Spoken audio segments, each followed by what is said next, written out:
During our week on authoritarianism and fascism, we discussed the colonial powers of Europe, how Nazi Germany led to the Holocaust, and the factors contributing to Donald Trump's rise to power.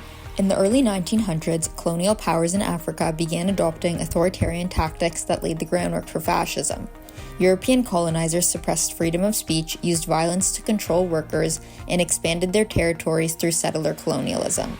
They took land from African communities, forcing them to work for low wages, and harsh conditions. These actions created deep racial and social divisions, resulting in long-term impacts on African societies. These practices were early signs of the fascist ideologies that would later spread in Europe, influencing how authoritarian governments would control their people.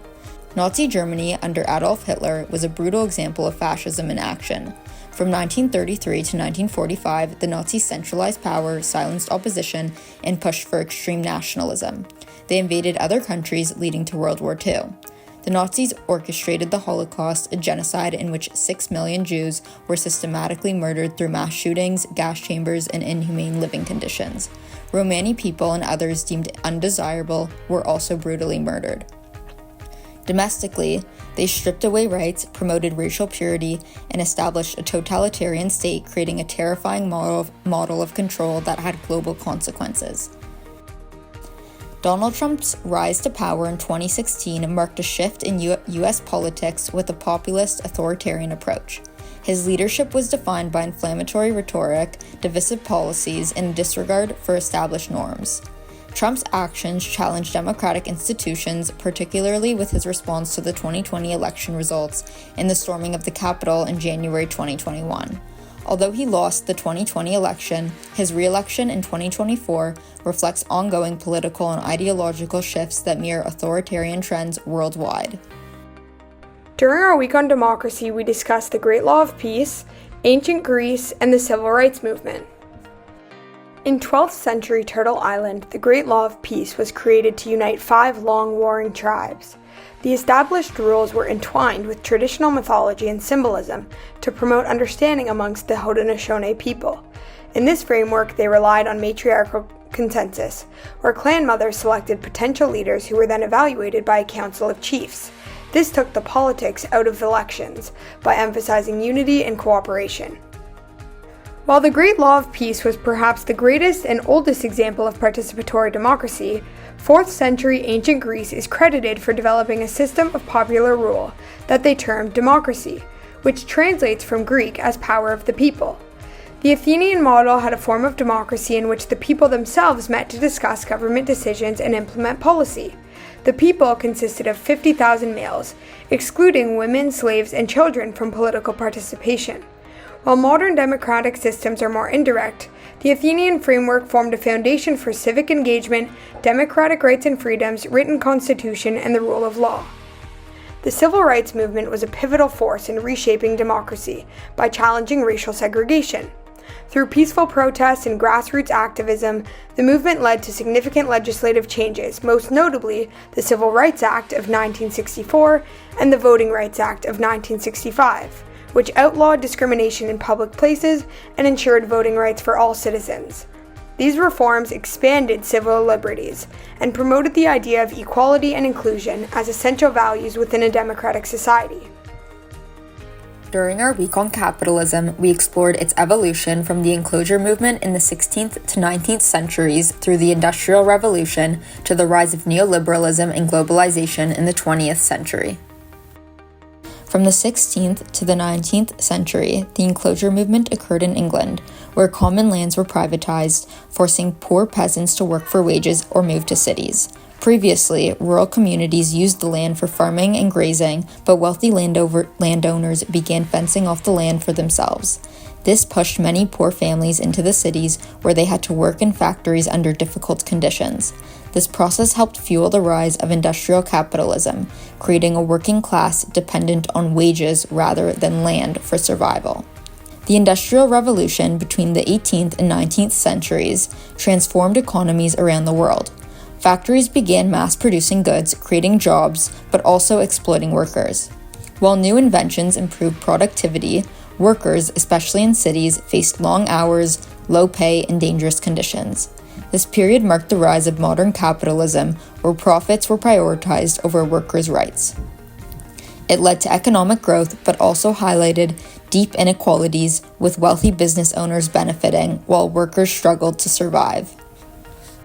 Starting in the 1970s, neoliberalism became the dominant economic model, focusing on free markets, deregulation, and privatization. Globalization, driven by advances in technology and trade, expanded this model, allowing corporations to grow and wealth to concentrate in the hands of a few. While supporters argue neoliberalism leads to economic growth, it also leads to increased inequality, lower wages, and weakened public services. The shift towards global capitalism has also led to environmental harm and exploited workers worldwide, making the rich richer while many struggle to get by. During our week on climate change, we discussed the Trans Mountain Pipeline, the Paris Climate Agreement, and the wildfires. While there is evidence of ecocide dating far back in history, for example in the 19th century when American bison were hunted as a military strategy to deprive Native Americans of essential resources, the Trans Mountain Pipeline is a notable project that highlights the ongoing environmental impact of fossil fuel extraction. The pipeline was originally developed in 1953 to carry crude oil and petroleum products from Alberta to British Columbia, and its expansion was approved in 2016 to increase capacity. Not only does this promote fossil fuel extraction and transportation, its physical construction and the risk of spills continues to destroy Indigenous communities and damage the environment. In 2015, the Paris Agreement was adopted by 196 countries in the United Nations.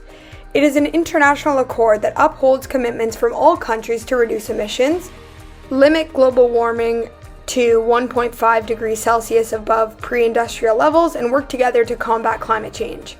It is important to note that the Paris Agreement makes no mention of fossil fuels, despite the fact that they account for 86% of total greenhouse gas emissions. This absence reflects the political power and influence of fossil fuel industry, and the challenges in holding countries and big oil companies accountable for the role of fossil fuels in driving climate change.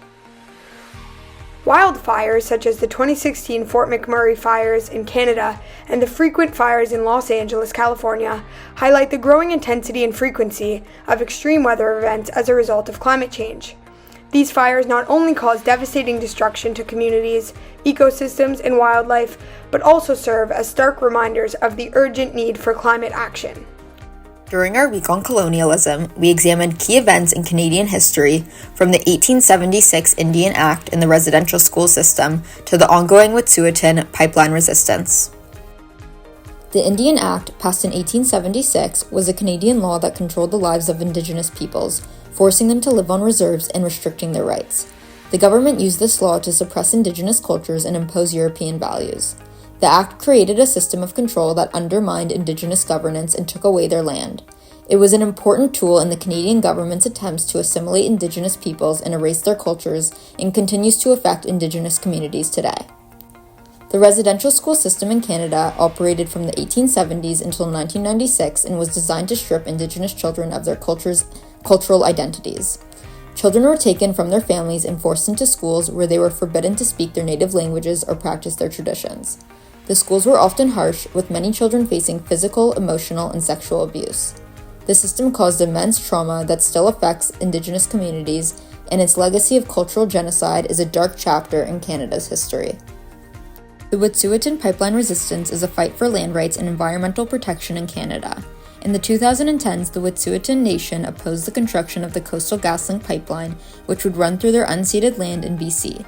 Despite support from the Canadian government and corporations, the Wet'suwet'en people have fought back, arguing that the pipeline violates their rights and threatens the environment. This ongoing struggle highlights broader tensions between Indigenous sovereignty, resource extraction, and environmental protection in modern Canada. From the week on relationships and solidarity, we discussed the Parents Circle Family Forum, which was founded in 1995 as an organization that brings together Israeli and Palestinian families who have lost an immediate family member in the conflict. The group provides a space for these families to share their grief, engage in difficult conversations, and build relationships across cultural and political divides. This emphasizes the power of relationships and solidarity in fostering mutual understanding, respect, and open dialogue. Meaningful climate action can only succeed when people unite, put aside differences, and work collectively toward a common goal. The Yes campaign in Ireland in 2018 marked a historical moment for reproductive rights, as it successfully led to the repeal of an abortion ban. This story reinforces the transformative power of solidarity and meaningful conversations in challenging perspectives.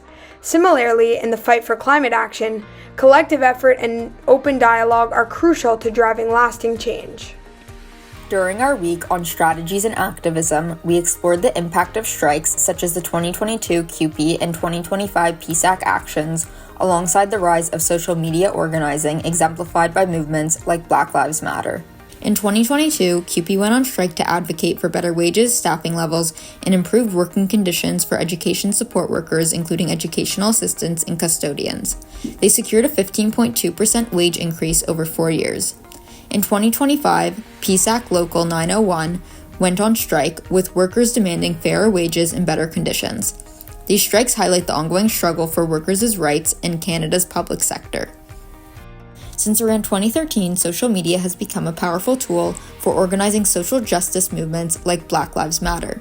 Platforms like Twitter, Instagram, and Facebook allow activists to share information, organize protests, and hold governments accountable for issues like police brutality.